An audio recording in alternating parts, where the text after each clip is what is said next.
In 1996, our next speaker faced an 18-year-old Kobe Bryant on the court for the first time. Midway through the game, while playing, Kobe asked him for tips on his jump shot. Kobe scored 33 points that game against his boyhood idol. Michael scored 36 and won the game too. Please welcome Michael Jordan.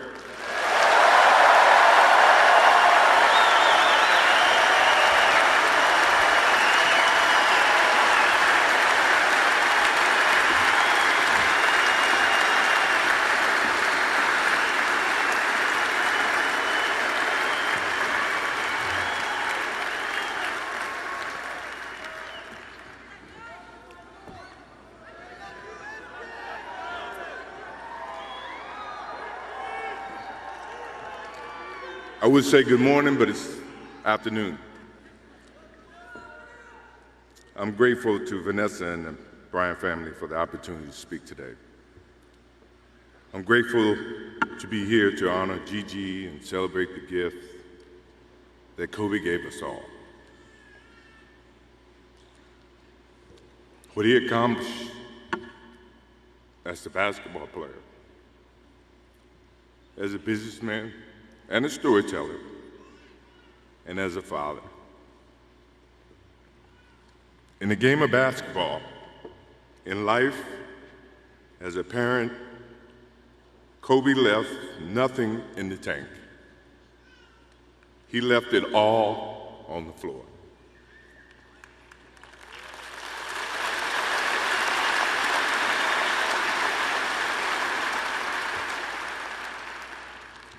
Maybe it surprised people that Kobe and I were very close friends, but we were very close friends. Kobe was my dear friend. He was like a little brother. Everyone always wanted to talk about the comparisons between he and I. I just wanted to talk about Kobe.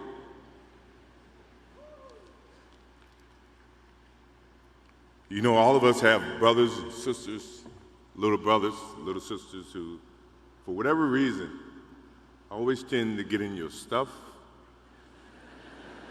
your closet, your shoes, everything. It was a nuisance, if I can say that word. But that nuisance turned into love over a period of time, just because the admiration that they had for you as big brothers or big sisters. The questions, the wanting to know every little detail about life that they were about to embark on. He used to call me, text me, 11:30, 2:30, 3 o'clock in the morning, talking about post-up moves, footwork, and sometimes the triangle. At first, it was an aggravation.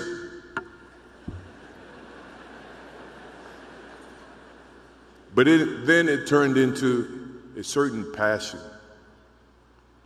This kid had passion like you would never know. And it's an amazing thing about passion.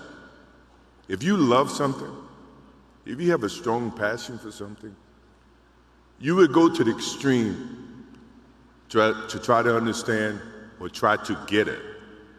Either ice cream, Cokes, hamburgers, whatever you have a love for. If you have to walk, you would go get it. If you have to beg someone, you would go get it. What Kobe Bryant was to me was the inspiration that someone truly cared about the way I played the game or the way that he wanted to play the game. He wanted to be the best basketball player that he could be. And as I got to know him, I wanted to be the best big brother that I could be.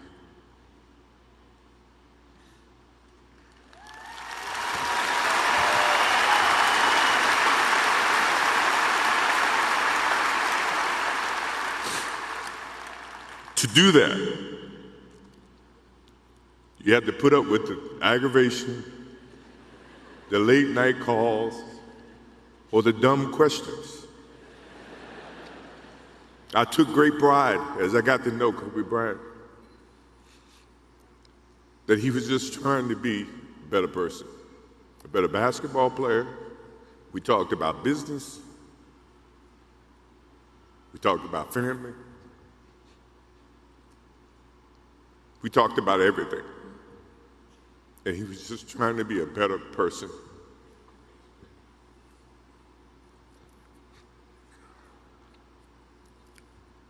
Now he's got me. I'll have to look at another crime meme for the next.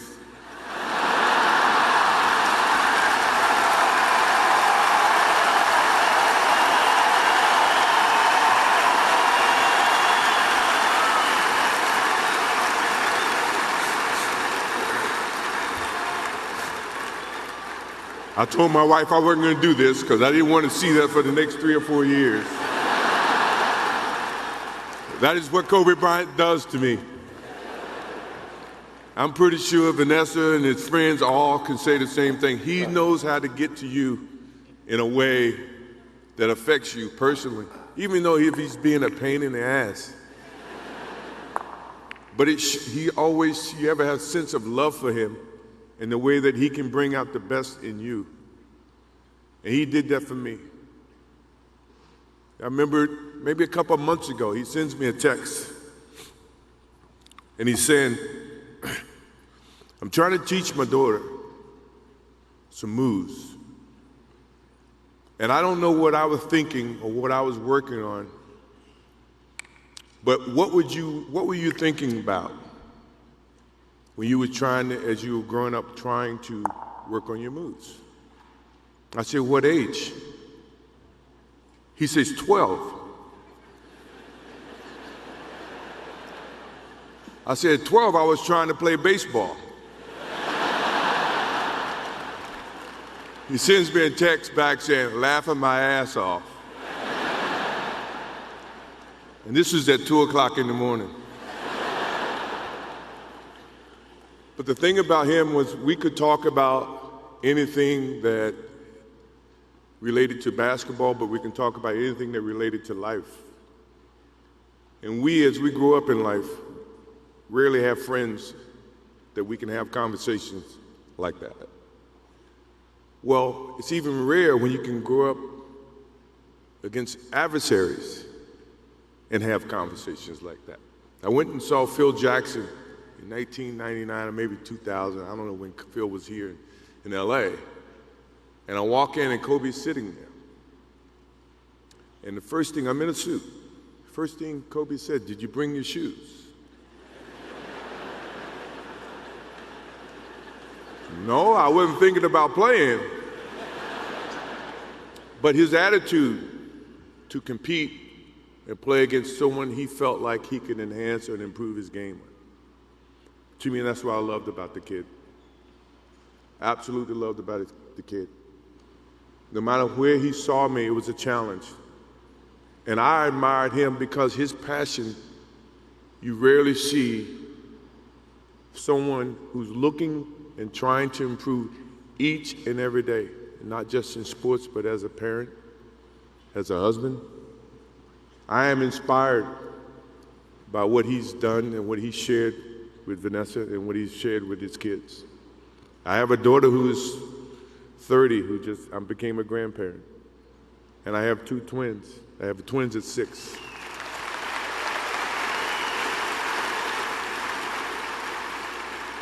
I can't wait to get home to become a girl dad and to hug them and to see the love and the smiles that they bring to us as parents. He taught me that just by looking at this tonight, looking at how he responded and reacted with the people that he actually loved. These are the things that we will continue to learn from Kobe Bryant.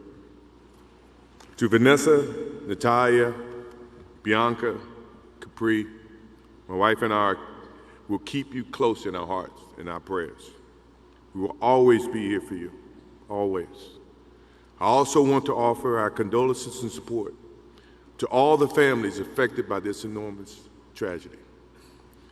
Kobe gave every last ounce of himself to whatever he was doing. After basketball, he showed a creative side to himself that I didn't think any of us knew he had. In retirement, he seemed so happy. He found new passions, and he continued to give back as a coach in his community. More importantly, he was an amazing dad, amazing husband, who dedicated himself to his family and who loved his daughters with all his heart. Kobe never left anything on the court. And I think that's what he would want for us to do. No one knows how much time we have. That's why we must live in the moment. We must enjoy the moment. We must reach and see and spend as much time as we can with our families and friends and the people that we absolutely love. To live in the moment means to enjoy each and every one that we come in contact with. When Kobe Bryant died, a piece of me died. And as I look in this arena and across the globe, a piece of you died, or else you wouldn't be here. Those are the memories that we have to live with and we learn from. I promise you, from this day forward, I will live with the memories of knowing that I had a little brother that I tried to help in every way I could. Please rest in peace, little brother.